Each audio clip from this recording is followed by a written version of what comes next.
Assalamualaikum, this is Mohit Pizada in Washington, United States। 18 मार्च 2026 और बुध का दिन है। दुनिया बहुत तेज़ी से एक क्राइसिस, एक बहुत बड़े बहरान की तरफ जा रही है। ईरान की जंग इस बहरान का पहला बड़ा सिम्पटम है। इसके आगे भी बड़ा कुछ होना है। उसकी वजह है कि अमेरिका के सदर डोनाल्ड ट्रंप इस वक़्त तो कम से कम मुकम्मल तौर पे इसराइल के प्राइम मिनिस्टर बेंजामिन नेतन्याहू के सहर में हैं, उनके कंट्रोल में हैं। इसकी क्या वजूहात हैं वो हम ठीक तरह से अंडरस्टैंड नहीं कर सकते, लेकिन सूरत हाल ये है कि इसराइली लॉबी और जो ज़ायनिस्ट लॉबी है वो इस वक्त वाइट हाउस के तमाम मामलात को कंट्रोल करती है। अमेरिका की सेंस ऑफ डायरेक्शन को वो डिटर्मिन करते हैं। अगर वो कोई ऐसा हरकत और कोई ऐसा इकदाम करते हैं जो अमेरिका के स्ट्रेटिजिक इंटरेस्ट के ख़िलाफ़ होता है तो बहुत आसानी से उसे कवर कर लेते हैं, उनकी कोई गिरफ्त नहीं है।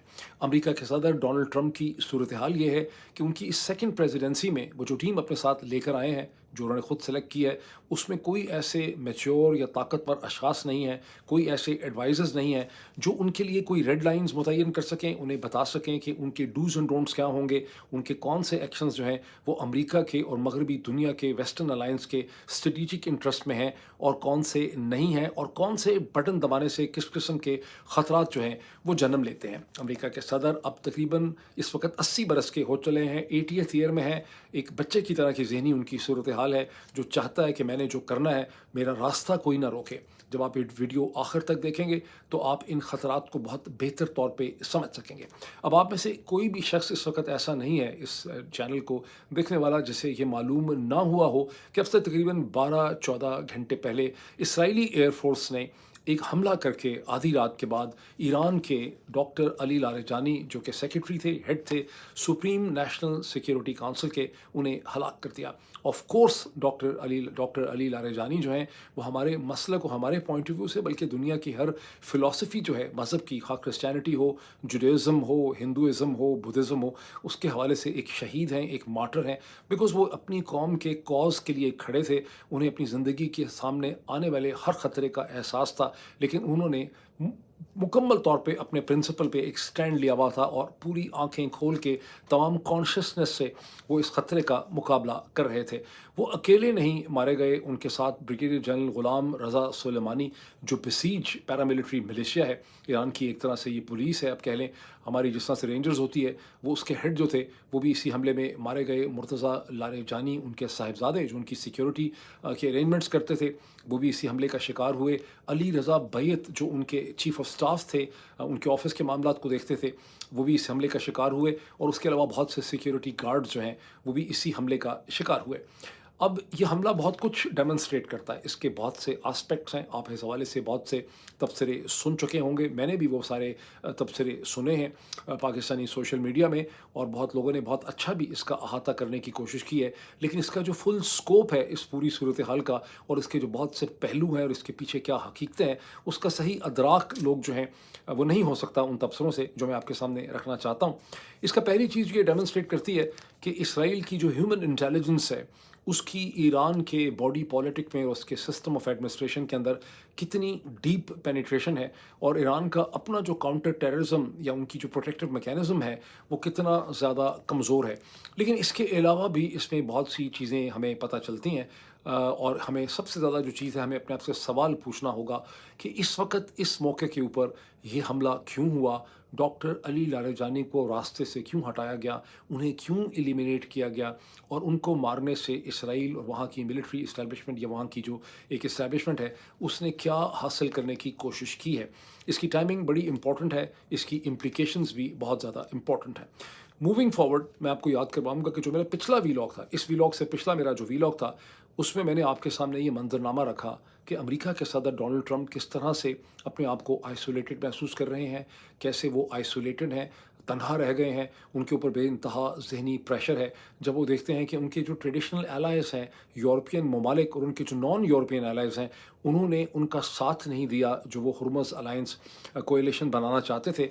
अब आप जब देखते हैं कि बरतानिया जैसा मुल्क, जर्मनी जैसा मुल्क, फ्रांस, इटली, स्पेन, इन सब ने खुल्लम खुल्ला स्टेटमेंट्स दिए हैं और हर किस्म का उन्होंने एक एक्सप्लेनेशन दी है कि ये जंग हमसे पूछ के नहीं की गई, ये जंग हमारे इंटरेस्ट में नहीं है, इस जंग को ख़त्म होना चाहिए, इस जंग में कुछ और इसका हल अल्टरनेटिव होना चाहिए। और ना सिर्फ ये जो की यूरोपियन कंट्रीज़ हैं, बल्कि उनका जो मेन पार्टनर है जो नॉन यूरोपियन कंट्री है, जैसे जापान है, जैसे साउथ कोरिया है, वो भी मुकर गए, वो भी उनके साथ नहीं आए। और फिर चीन जो है वो उसकी तरफ देख रहे हैं। चीन का विज़िट भी अमेरिका के सदर ने कैंसिल कर दिया है, बल्कि चीन को मैंने आपको एक्सप्लेन किया था वीलॉग में कि चीन को मैसेज भिजवाया है कि इस जंग से मुझे निकलने में आपने मेरी मदद करनी है। और एक तरह से उन्होंने शर्त रखी कि मैं आऊँगा इसलिए ट्रेड डील करने, मामला सेटल करने, जब चीन मेरी मदद करेगा मुझे इसमें से निकालने के लिए। अब इसको ज़हन में रखना बहुत ज़रूरी।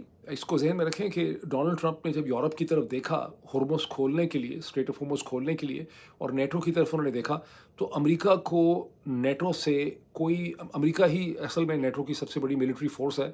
और स्ट्रेट ऑफ होर्मुज़ में, पर्शियन गल्फ़ में अमेरिका को यूरोपियन फ्रिगेट्स, डिस्ट्रॉयर्स या उनकी मिलिट्री जो मदद की पावर प्रोजेक्शन है, उसकी कतई तौर पे ज़रूरत नहीं है। जैसा कि जर्मन डिफेंस मिनिस्टर मिस्टर पॉयस्टर्स ने ये कहा भी कि अमेरिका को हमसे क्या चाहिए। दर हकीकत अमेरिका के सदर जो चीज़ मांग रहे थे नेटो से, वो यूरोप से, वो मांग रहे थे लेजिटिमेसी, वो मांग रहे थे कबूलियत, वो मांग रहे थे एक्सेप्टेबिलिटी अपने एक्शंस की, बिकॉज वो नफसियाती तौर पर अपने आप को तन्हा और अकेला महसूस करते हैं। और चीन से भी जो उनका मैसेज था बुनियादी तौर पे वो यही है कि जंग ख़त्म करे, बिकॉज वो अपने आप को फंसा हुआ इसमें महसूस करते हैं। और डोनाल्ड ट्रंप की मैंने आपको कई दफ़ा एक्सप्लेन किया कि उनकी डबल बाइंड ये है कि जिस तरह से सूरत हाल है उसमें वो जंग अगर ख़त्म करना भी चाहें तो वो ख़त्म नहीं कर सकते। उनको कोई हाई पॉइंट चाहिए, उनको ईरान से कुछ चाहिए, एक ऐसी डील चाहिए जिसके बाद वो कह सकें कि उनके मकासद भी हल हो गए, उन्होंने दुनिया को बहुत कुछ दे भी दिया और वो उनको मिल नहीं रहा। मैं एक व्हाट्सएप चैनल भी रन करता हूँ। आप में से तकरीबन 30-35 हज़ार लोग जो हैं उस व्हाट्सएप चैनल को फॉलो करते हैं। उस व्हाट्सएप चैनल में मैंने एक दिन पहले जब एक उर्दू में कमेंट लिखा, तो मैंने उसमें कहा कि तेल की कीमतें बहुत बढ़ गई हैं, डोनाल्ड ट्रंप अपने आप को फंसा महसूस करते हैं, और ज़ाहिर है कि फंसा महसूस करते हैं तो कोई वो हल निकालना चाहते हैं। लेकिन देखना ये होगा कि इसराइल अब किस किस्म की साजिश करेगा। अली लारेजानी का कत्ल वो साजिश है जिसका उस वक़्त मैं सोच रहा था कि क्या साजिश करेगा, लेकिन मुझे ये क्लियर नहीं था कि क्या साजिश करेगा। और अली लारेजानी का जो कत्ल है, जो इसराइल ने किया, ये वो स्ट्रैटेजिक मूव है या वो साजिश है जो अब इसराइल ने करके दिखाई है। अब हम इसकी इम्प्लिकेशंस को देखते हैं। देखें, अली लारेजानी की जो जो असैसिनेशन की गई है, ये एक बड़ी ख़तरनाक किस्म की स्ट्रैटेजिक मूव है। ये एक ईरान की जो सारी इस वक्त वॉर एफर्ट और रेजिस्टेंस है, ये उसके अंदर एक बहुत बड़ा शगाफ है। This is a huge blow. ये अगले हमें 24-48 घंटों में हमें देखना होगा कि क्या ईरान इस स्ट्रेटेजिक ब्लो से संभल सकेगा, और अली लारेजानी की किस किस्म की रिप्लेसमेंट ईरान की बॉडी पॉलिटिक जो है वो थ्रो करती है, वो कितनी कैपेबल है, उसकी क्या कैपेसिटी है। लेकिन ये सिर्फ ईरान के लिए ब्लो नहीं है, ये डोनाल्ड ट्रंप की वो टीम जो चाहती थी कि इसका कोई हल निकले, जो यूरोपियंस अपने रिफ्यूज़ल के ज़रिए प्रेशर डाल रहे थे डोनाल्ड ट्रंप पे, ये उन सब के लिए एक बहुत बड़ी ब्लो है। डोनाल्ड ट्रंप के लिए, यूरोप के लिए, डोनाल्ड ट्रंप की टीम के लिए ये बहुत बड़ी ब्लो है। ये क्यों बहुत बड़ी ब्लो है? इसको समझने के लिए हमें डॉक्टर अली लारेजानी की प्रोफ़ाइल और उनकी शख्सियत, उनकी ज़िंदगी का सफ़र और उनकी अचीवमेंट्स को हमें समझना पड़ेगा। सबसे पहले देखिए कि अक्सर आप ज़िक्र सुनते हैं कि वो उनके ख़िलाफ़ जब बात की जाती है, तो ये कह दिया जाता है कि वो आईआरजीसी के कमांडर थे। वो बहुत पहले आईआरजीसी के कमांडर थे। 1980 और 88 के दरमियान में 8 बरस जब इराक के ख़िलाफ़ ईरान की जंग थी, जिसमें एग्रेसर इराक था सद्दाम हुसैन, तो उस वक़्त वो आईआरजीसी के एक बड़े नुमायाँ कमांडर थे। लेकिन उसके बाद उन्होंने तेहरान यूनिवर्सिटी से अपने जो उनके रिलीजियस उनके स्कॉलर थे या उनके गाइड थे, उनके कहने पे उन्होंने पीएचडी की वेस्टर्न फ़िलॉसफ़ी पे। उससे पहले उनका साइंस का बैकग्राउंड था, उन्होंने बैचलर किया हुआ था कंप्यूटर साइंस एंड टेक्नोलॉजी के अंदर, लेकिन अब उन्होंने वेस्टर्न फ़िलॉसफ़ी में पीएचडी की। और उनका जो थीसिस था वो जर्मन 18th और 19th सेंचुरी के बहुत ही मशहूर और मारूफ प्रोमिनेंट जो जर्मन फ़िलॉसफ़र हैं, इमैनुअल कांट, उनकी फ़िलॉसफ़ी के ऊपर उन्होंने अपना डॉक्टरल थीसिस किया। और ये ज़हन में रखिए कि इमैनुअल कांट जो हैं वो एनलाइटनमेंट के फ़िलॉसफ़र हैं। यूरोपियन फ़िलॉसफ़ी में जो नया एक ज़हन खुला यूरोप का, वो उसके फ़िलॉसफ़र हैं, उनकी फ़िलॉसफ़ी उसमें। और लारेजानी ने उसके बाद 3 किताबें पर्शियन लैंग्वेज में लिखी, इमैनुअल कांट की फ़िलॉसफ़ी, उनकी मैथमेटिकल थिंकिंग पे एनलाइटनमेंट के हवाले से।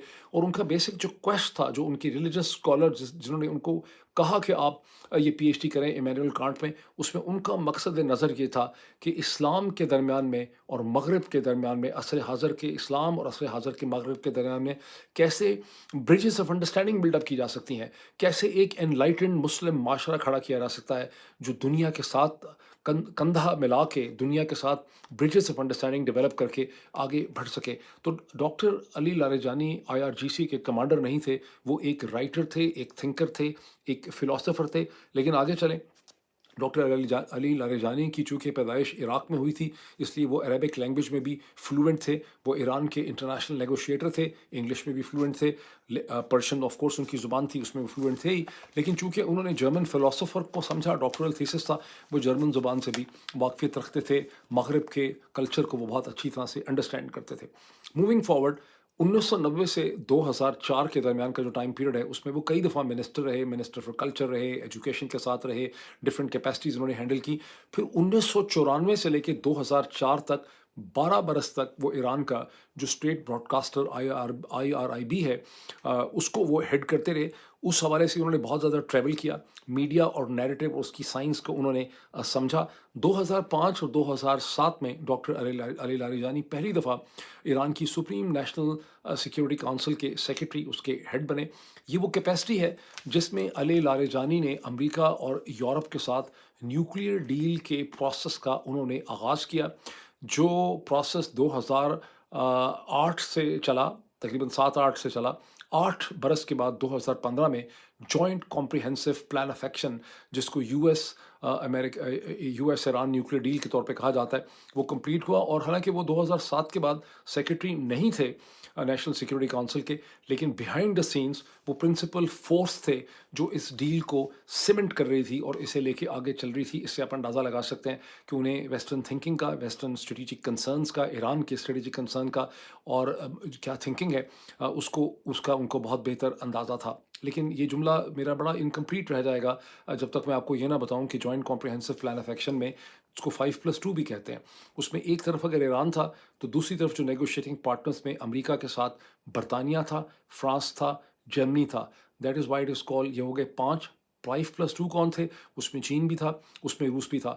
گزشتہ 30-35 برس کی جو تاریخ گزری ہے، یا آپ کہہ لیں 21 سینچری کے اندر اگر کوئی کمپریہنسو انٹر اسٹیٹ یا انٹرا اسٹیٹ جو ایک ایگریمنٹ ہوا ہے، ایک نیگوسیشن ہوئی ہے، جس میں دنیا کی تمام امپورٹنٹ اسٹیٹس نے پارٹیسپیٹ کیا ہے بہت کرٹیکل طریقے سے، اس میں ان کا انپٹ تھا، تو وہ JCPO تھا، joint comprehensive plan of action. جب یہ JCPO جو ہے، اس کی ساری نیگوسیشن ہو رہی تھی، چونکہ میں انٹرنیشنل ریلیشنز کا ایک اسٹوڈنٹ ہوں، میں اس کو کینلی اس وقت پاکستان سے بیٹھ کے بھی پڑھ رہا تھا. اور اس کی بنیادی فلسفی یہ تھی، اور اس میں فارمر پریزیڈنٹ بائیڈن کا بڑا رول تھا. President Obama of course president تھے، لیکن بائیڈن اس کے one of the main architects تھے. اور اس کی بیسک فلسفی یہ تھی کہ مشرق وسطیٰ میں اگر کوئی ایسا معاشرہ ہے، کوئی ایسی پولیٹیکل اینٹی ایگزسٹ کرتی ہے، کوئی ایسی ریاست ہے جس کے ساتھ مغرب کا در حقیقت ایک ڈیموکریٹک ریلیشن شپ کھڑا ہو سکتا ہے، جس کی پرانی تہذیب ہے، جو اسلام کو ریپرزینٹ کرتی ہے، جس کی ہیومن ریسورس بہت پڑھی لکھی ہے، جو دنیا میں ایک رول پلے کر سکتی ہے، تو اگر اس کو اگر مغرب کے ساتھ اس کا ریلیشن شپ پیسفل ہو جائے، اسرائیل کے جو پرنسپل کنسرن جو خوف ہیں نیوکلیئر کے حوالے سے وہ ختم کر دیے جائیں، تو ایران ایک ایسا اسٹریٹجک پارٹنر ہو سکتا ہے امریکہ کا اور مغرب کا، جو مشرق وسطیٰ کو ڈیموکریٹائز کرنے میں، اس کو لے کر آگے چلنے میں، مڈل ایسٹ کا جو ایک انرشیا ہے ہیومن لبرٹی کا، ڈیموکریسی کا، اس کو حل کرنے میں یہ ایک کی پارٹنر ہو سکتا ہے. یہی وجہ ہے کہ اس joint comprehensive plan of action کے 2 بڑے اینمیز تھے، ایک طرف سے سعودی عرب اور دوسری طرف سے اسرائیل. دونوں کو یہ لگتا تھا کہ اگر ایران کا امریکہ اور مغرب کے ساتھ اس قسم کا ایک پارٹنرشپ بن جائے گا، ایک لیول آف ٹرسٹ اور برجز آف انڈرسٹینڈنگ ڈیولپ کر جائیں گے.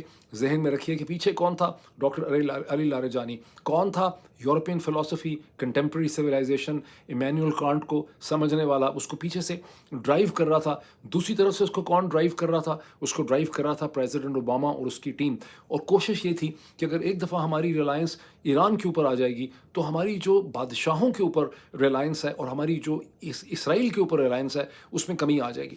یہی وجہ ہے کہ صہیونی لابی نے ایک طرف اور دوسری طرف سعودی عرب نے ان تک کوشش کی، انہوں نے سر توڑ کوشش کی کہ کسی طرح سے یہ چیز ناکام ہو جائے، لیکن ان کو موقع نہیں ملا، بیکاز پریزیڈنٹ اوباما نے ایک بہت سخت سٹینڈ لیا ہوا تھا. امریکہ کی عصر حاضر کی تاریخ میں اگر کسی صدر نے اسرائیلی لابی کا راستہ روکا ہے، اسرائیلی لابی کو منمانی نہیں کرنے دی، تو وہ صرف اور صرف پریزیڈنٹ باراک اوباما تھے، جن کی وجہ سے اسرائیلی لابی جو ہے وہ بہت زیادہ پریشان تھی، اور نیتن یاہو جو ہے اپنا سر توڑا کرتے تھے، اور ان کو وائٹ ہاؤس میں اس قسم کی ایکسیس بھی حاصل نہیں تھی.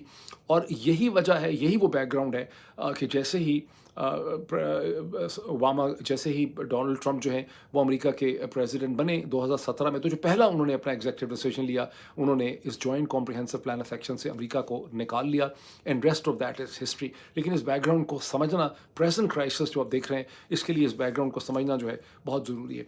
But moving forward on doctor Ali Larijani, 2021 में वंस अगेन वो आर्किटेक्ट थे उस comprehensive strategic deal and understanding and agreement के, जो चीन और ईरान के दरमियान में हुआ, जिसके नतीजे में चीन ने $400 बिलियन की इन्वेस्टमेंट करनी थी और इन रिटर्न उसको ईरान का डिस्काउंटेड तेल जो है मिलना था। तो यहाँ आप समझ सकते हैं कि एक तरफ उनको मगरब की कंसर्न्स की और स्ट्रेटेजिक थिंकिंग की अंडरस्टैंडिंग थी, दूसरी तरफ उन्होंने चीन के साथ भी एक अंडरस्टैंडिंग जो है वो डेवलप की। वो आर्किटेक्ट थे उस क्लोज रिलेशनशिप के जो ईरान ने कतर के साथ और ईरान ने ओमान के साथ बिल्डअप किया, और आपने देखा कि इस पूरे क्राइसिस में कतर आपको पीछे नज़र आता है और ओमान ने इस क्राइसिस को ख़त्म करने के लिए बहुत ज़्यादा कोशिश की।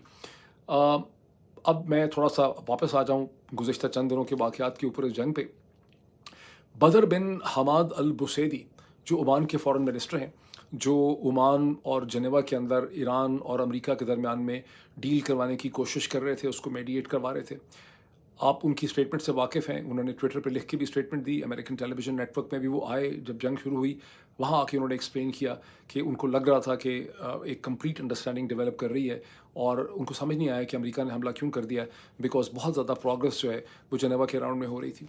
अब 17 मार्च को, अब से एक दिन पहले, बरतानिया के बड़े अखबार गार्डियन में बरतानिया के national security adviser Jonathan Powell के हवाले से एक स्टोरी छपी है, जिसको 3 ऑफिशियल सोर्सेज, जिनके नाम नहीं है, उन्होंने वो स्टोरी लिखी। और बेसिकली तौर पे ये ब्रिटिश गवर्नमेंट की और prime minister sir care Starmer की ये पोजीशन है जो हमारे सामने आ रही है। और जोनाथन पॉवल ये कहते हैं, गार्डियन बताता है हमें, कि वो बहुत हैरान हुए। अच्छा, पहली बात यह है कि जोनाथन पॉवल ये भी बताते हैं कि बरतानिया इस आखिरी राउंड का हिस्सा इसलिए बना कि ब्रिटिश एस्टैब्लिशमेंट को ये लग रहा था कि जो अमेरिकन टीम भेजी गई है जनेवा में, जॉर्ज कुशनर जो कि प्रेसिडेंट के सन इन लॉ हैं, और उनके जो दस्ते रास्त हैं स्टीव विटकॉफ, उन दोनों को न्यूक्लियर इशू की और स्ट्रेटेजिक मामलात की बिल्कुल भी अंडरस्टैंडिंग नहीं है। और जोनाथन पॉवल कहते हैं कि जब उन्होंने बात करते हुए उनको देखा और उनको चीज़ों को डिस्क्राइब करते देखा, तो उनके खौफ में, उनके शक में बहुत इजाफा हो गया, बिकॉज ये दोनों बिल्कुल नाबल थे। मैंने आपको कई दफ़ा बताया कि असल में नेगोशिएशन थी ही नहीं, ये महज एक कैमोफ्लाज था, ये एक स्मोक स्क्रीन थी। असल में जंग करनी थी, पूरी डिसीजन थी, ये सिर्फ दुनिया को दिखाने के लिए था कि हमारी बात जो है वो नहीं मानी जा रही। बहरहाल जोनाथन पॉवल ये कहते हैं कि ईरानियन ने टेबल, जो जनेवा में सेकंड राउंड था, उसमें ईरानियन टीम ने, जिसमें अली लारेजानी उस नेगोशिएशन का हिस्सा थे अलॉन्ग विद डॉक्टर अब्बास अरगची। आप ज़रा देखें तो सही कि ईरानियन साइड से नेगोशिएटर कौन थे। एक तरफ डॉक्टर अब्बास अरगची और दूसरी तरफ डॉक्टर अली लारेजानी। दोनों का एक्सपीरियंस देखें, बैकग्राउंड देखें, इश्यूज़ की अंडरस्टैंडिंग देखें। अब्बास अरगची के ट्वीट्स आपने देखे होंगे, जिसमें अब्बास अरगची कहते हैं कि जो अमेरिकन टीम थी उसको इश्यूज़ की बिल्कुल भी अंडरस्टैंडिंग नहीं थी। उनको इश्यूज़, अच्छा, अब क्या अमेरिका में ऐसे लोगों की कमी है जिनके पास इश्यूज़ ना हो? इस मुल्क में जितना टैलेंट है, जितनी अंडरस्टैंडिंग है इश्यूज़ की, जानबूझ के ऐसी अमेरिकन टीम ले जाई ही नहीं गई साथ जिसकी कोई अंडरस्टैंडिंग होती हो। यही वजह है कि ब्रिटिश जो चाहते थे कि कोई हल निकल सके, उन्होंने अपनी टीम भेजी, और जोनाथन पॉवल अपने साथ ऐसे न्यूक्लियर एक्सपर्ट्स को लेकर आए जो हर मामलात को उसकी जो है ना अच्छी तरह से अंडरस्टैंड करते थे। तो जोनाथन पॉवल ये कहते हैं कि वो हैरान रह गए कि ईरानियंस ने जो ऑफ़र की है उसके बाद उनको लग रहा था कि सिर्फ 1-2 स्टेप्स और रह गए और वियना के अंदर जो टेक्निकल डिटेल्स होनी है उसमें बिल्कुल डील हो जाएगी, और हम किसी किस्म का भी जंग का ख़तरा नहीं है, और जितने कंसर्न अमेरिका के हो सकते हैं या इसराइल के हो सकते हैं वो पूरे हो जाएंगे। लेकिन फिर हमला हो गया 2 दिन के बाद, और वियना की टेक्निकल कॉन्फ्रेंस नहीं हुई। आपको याद होगा कि मैंने इस मामले को कितना मैं समझता हूँ स्टेप बाय स्टेप कवर किया है, कि जब सेकंड राउंड हुआ था और सेकंड राउंड ख़त्म हुआ था, तो मैंने आपको कहा था कि वियना में मुझे नहीं लग रहा कि टेक्निकल जो मीटिंग है वो होनी है, उससे पहले हमला हो जाएगा, और उससे पहले हमला हो गया था। अब इसमें एक और चीज़ ऐड करें, गुज़िश्ता 24 घंटे में 2 स्टोरीज़ आई जो पिछले व्लॉग्स में मैंने आपको जिनका जिक्र किया था। एक वॉशिंगटन पब्लिकेशन एक्सियोस की और दूसरी ड्रॉप साइट की। दोनों से हमें पता चला कि अमेरिकन्स जो हैं वो ईरानियंस को अप्रोच कर रहे हैं। एक एक्सियोस की स्टोरी कहती थी कि ईरानियंस अप्रोच कर रहे हैं, ड्रॉप साइट की स्टोरी कहती थी कि स्टीव विटकॉफ जो हैं वो मुसलसल 2-3 उन्होंने टेक्स्ट मैसेज किए हैं अब्बास अरगची को कि हमारी बातचीत करनी चाहिए, लेकिन अब्बास अरगची ने अभी उसका जवाब नहीं दिया। फिर हमने अब्बास अरगची का ट्वीट डिस्कस किया जिसमें उन्होंने कहा कि हमारी अभी कोई बातचीत ऐसी हुई नहीं है, और ये लोग सिर्फ ऑयल मार्केट से ट्रेडिंग इंटरेस्ट जो है उनको इन्फ्लुएंस करने के लिए इस किस्म का इंप्रेशन जो है शेयर है। सम अप करें तो इससे क्या पता चलता है? सम अप करें तो आपको ये पता चलता है कि पहले अमेरिका ने ओमान को इस्तेमाल करके चंद दिन पहले नेगोशिएशन ओपन करने की कोशिश की, پھر اسٹیو وٹکاف کے ذریعے میسیجز بھیجنے کی کوشش کی گئی.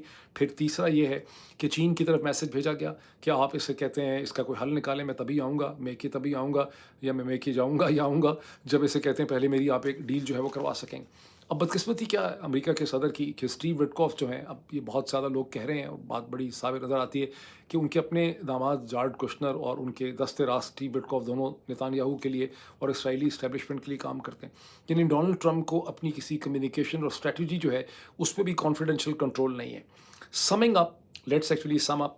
اچھا، ذہن میں ایک چیز اور بڑا امپورٹنٹ پوائنٹ میں نے لکھ کے رکھا ہے، اس کو ذہن میں رکھیے. دیکھیے، چونکہ لوگ اس چیز سے امپریس ہو جاتے ہیں کہ جارڈ کشنر ایک بہت بڑے رچ بزنس مین ہوں گے، یا اسٹیو وٹکاف ایک نیو یارک کے ریئل اسٹیٹ ڈیولپر ہے.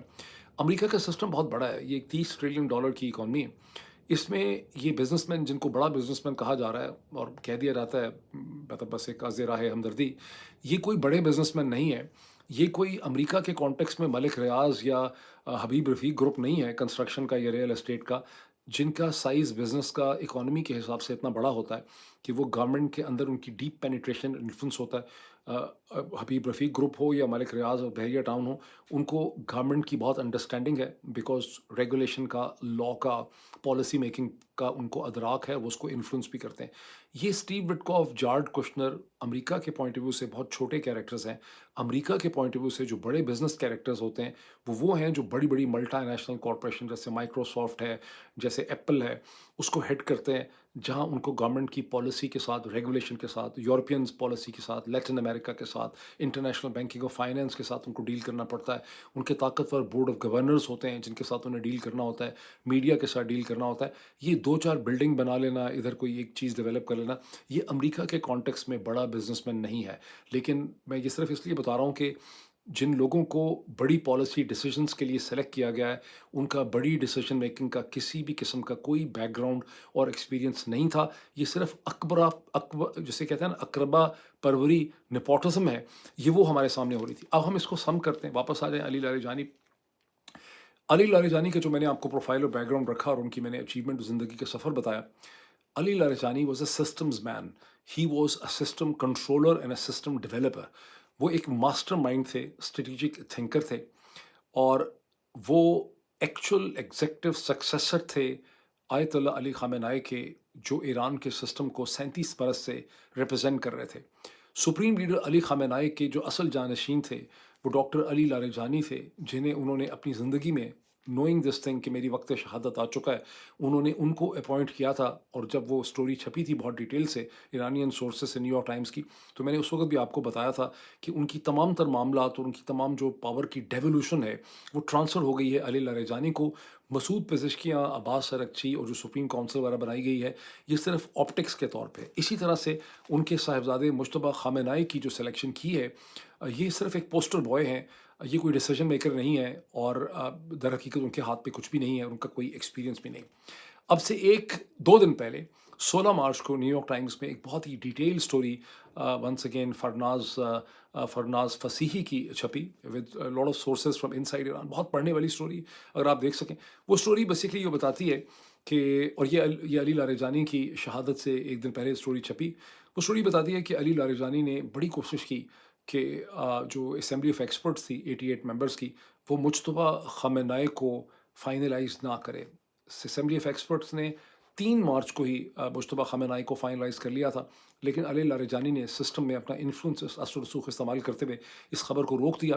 انہوں نے اسمبلی آف ایکسپرٹس کو کہا کہ اگر آپ فوری طور پہ اعلان کریں گے تو مجتبیٰ خامنہ کی زندگی کو خطرہ ہو سکتا ہے. پھر ان کے گھر کے اوپر حملہ بھی ہو گیا تھا، اور 5 دن تک یہ معاملہ جو ہے یہ ایک سسپینشن کا یا تعطل کا شکار رہا. علی لاریجانی اور ان کے ساتھ بہت سے اور جو ماڈریٹس تھے، وہ یہ چاہتے تھے کہ حسن روحانی جو اس سے پہلے ایران کے پریزیڈنٹ رہ چکے ہیں، یا حسن خمینی جو آیت اللہ علی خمینی جو فاؤنڈر تھے پہلے، جو پہلے آیت اللہ تھے، سپریم لیڈر تھے، ان کے جو گرینڈ سن ہیں انہیں بنایا جائے ایز اے سپریم لیڈر. اس کی وجہ یہ تھی کہ یہ دونوں اس قسم کی ماڈریٹ شخصیات تھیں جو دنیا کو مجتبیٰ خامنہ کے مقابلے میں بہت بہتر انڈرسٹینڈ کرتے تھے. ان کا ایکسپیرینس تھا، ان کی انٹرنل کنسنسس بھی بہت زیادہ تھا.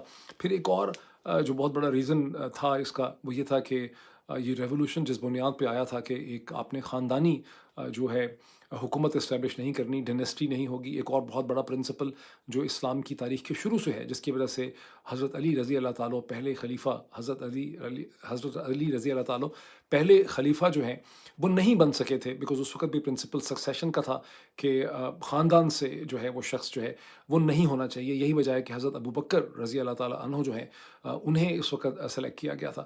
تو یہ تمام کنسیڈریشن 5 دن تک ڈیبیٹ ہوتی رہیں، لیکن according to the internal story of the New York time, جو اسمبلی آف ایکسپرٹس تھے ان کے اوپر یہ پریشر تھا کہ ہمیں امریکا کو اور اسرائیل کو، جنہوں نے امام خامنہ کا قتل کیا ہے، ان کو ایک بڑا اسٹرانگ میسج آف ڈیفائنس جو ہے ہم نے ایشو کرنا ہے۔ اور فائنلی 59/88 سے، یعنی 59 ایک کم 60 لوگوں نے جو ہے حسن جو مجتبیٰ خامنہئی ہیں ان کے لیے ووٹ ڈالا، اور مجتبیٰ خامنہئی نے درمیان میں خود بھی ریفیوز کر دیا، لیکن ان کے ریفیوزل کو یہ کہا گیا کہ جو بڑا لیڈر ہوتا ہے وہ ظاہر ہے پولائٹلی ریفیوز کرتا ہے، اور ان کو بھی فورس کیا گیا۔ وہ خود بھی سمجھتے تھے، ان کا بھی کہنا یہ تھا کہ میرے والد صاحب نے اپنی زندگی میں جو 3 سکسیسرز دیے تھے ان میں میرا نام نہیں تھا، وہ نہیں سمجھتے تھے کہ ان کے بعد ان کا بیٹا جو ہے وہ سکسیسر بنے۔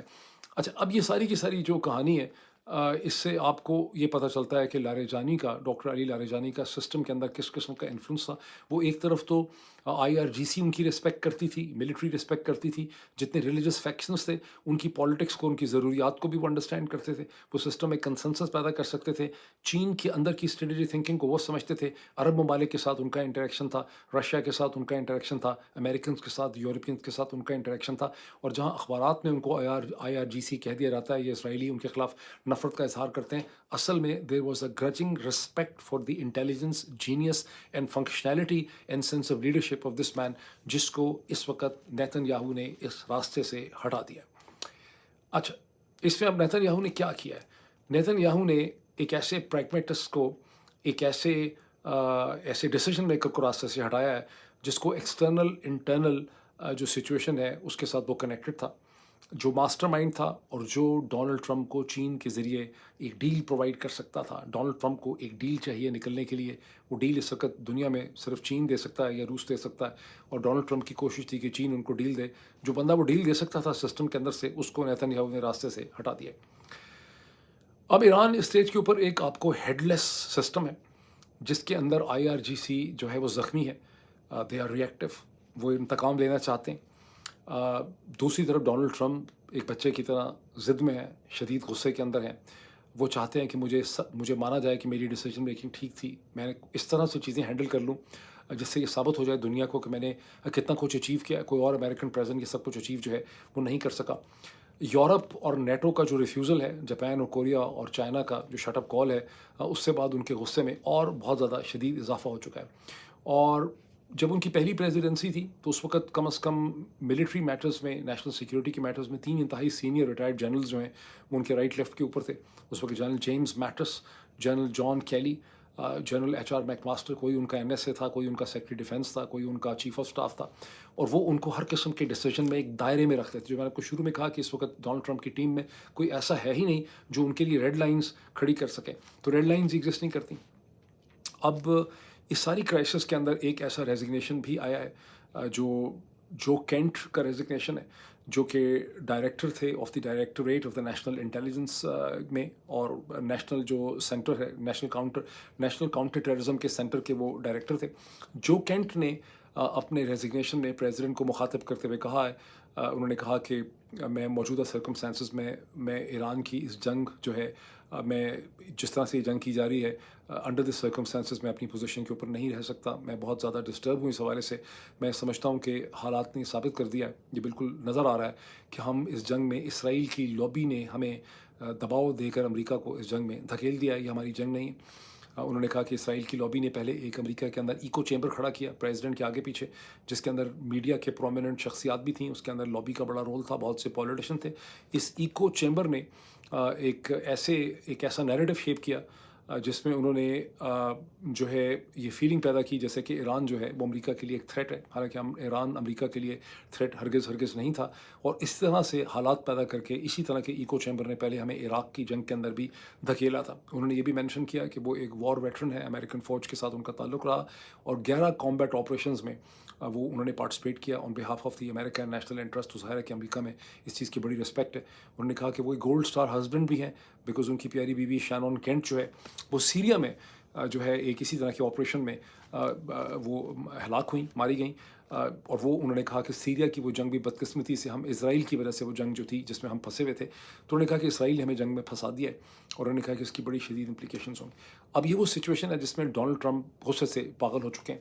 डोनाल्ड ट्रंप जो हैं वो मंडे के बाद से बारहा, पिछले 48 घंटे में बारहा लोगों के सामने आइडिया सजेस्ट कर रहे हैं कि या मुझे खर्ग आइलैंड पे कब्ज़ा कर लेना चाहिए, मैं क्यों ना खर्ग आइलैंड पे कंट्रोल कर लूँ, मैं खर्ग आइलैंड को कब्ज़ा कर लूँगा। वो चाहते हैं कि लोग उनको कंफर्म करें। अनफॉर्चुनेटली कोई कह नहीं रहा कि आप ठीक कह रहे हैं, apart from Lindsey Graham and some people like that.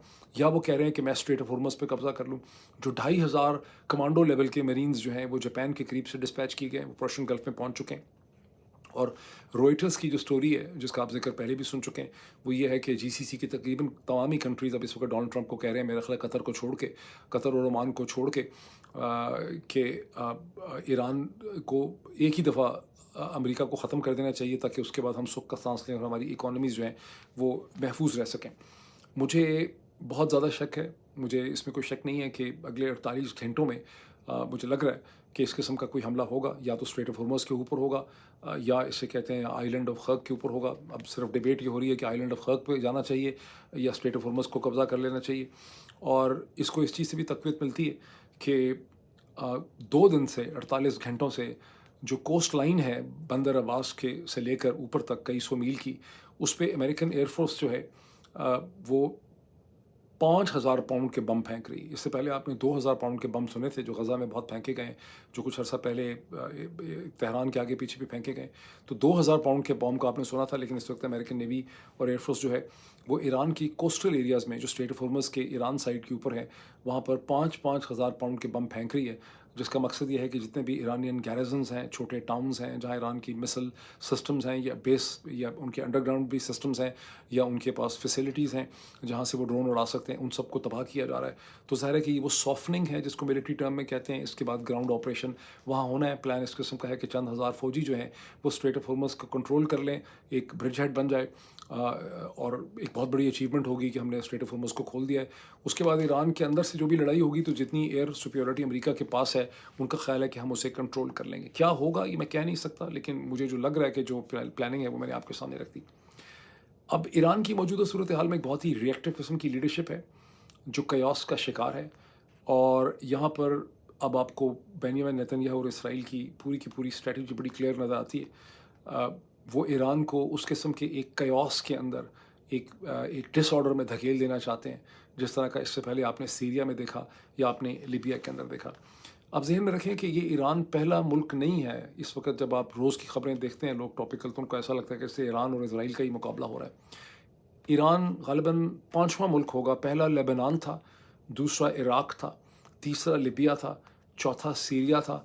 Iran वो 5वां मुल्क है जिसे ज़ायनिस्ट लॉबी तबाह करने में इस वक्त लगी हुई है। इससे पहले 4 सोशल और पॉलिटिकल ऑर्डर मशरक़ वस्ता के तबाह हो चुके हैं, सिविल वॉर की शक्ल में, इंटरनल कयास की शक्ल में। ये 5वां मुल्क है मशरक़ वस्ता का जो इस वक्त इस तबाही को फेस कर रहा है। और ये जो अरब स्टेट्स हैं जिनके बारे में रॉयटर का ये कहना है और जिनके बारे में बहुत ज़िक्र हो चुका है, जिनका ख्याल है कि जब ईरान तबाह हो जाएगा, डिस्टेबलाइज़ हो जाएगा, तो उसके बाद हम सुख का सांस लेंगे, हमारी इकोनॉमी सेफ हो जाएंगी। इनको वो सुख का सांस कभी नहीं मिल सकेगा। वॉच राइट माई वर्ड्स, उसके ऊपर डायरी में लिख के रखें। ईरान जब डिस्टेबलाइज़ हो जाएगा, और जिस तरह से ये जंग को इसराइल जिस डायरेक्शन में ले जाना चाह रहा है, इन जीसीसी की कंट्रीज़ उसके फ़ौरन बाद एक इंतहाई ताकतवर ग्रेटर इज़राइल और सहूनी लॉबी के रहमो करम के ऊपर होंगे। उसके बाद ये इनको वो तारे नज़र आएंगे, वो तारे इनको नज़र आएंगे, इनके वो होश उड़ेंगे, ये खुदा से पनाह मांगेंगे, ये मक्का मदीना में जाके रातों को रोएंगे, इनको समझ नहीं आएगी क्या होगा। बिकॉज़ ये मशरक़ वस्ता का जो intrinsic historic balance of power था, जो इनके और इज़राइल के दरमियान था, ये उसको तोड़ रहे हैं, तबाह कर रहे हैं। ये उस बेवकूफ़ की तरह है जो उस दरख्त की शाख पे बैठा उसी को काट रहा है जिसके ऊपर वो ख़ुद बैठा है, ताकि नीचे जाके गिरेगा। ये इस वक्त की सूरत हाल है, खौफनाक सूरत हाल है। और ईरान जिस किस्म का एक डिसऑर्डर पैदा हो चुका है अमेरिका, यूरोप और रेस्ट ऑफ द वर्ल्ड के दरमियान में, ईरान की जंग उसका पहला सिम्टम है। मुझे बहुत शदीद ख़तरा है कि इसके आगे आप और भी बहुत सा डिसऑर्डर देखेंगे, टिल द टाइम कि अमेरिका के अंदर एक पॉलिटिकल चेंज आती। अभी इतना ही, फिर आपसे मुलाकात होती है। Thank you.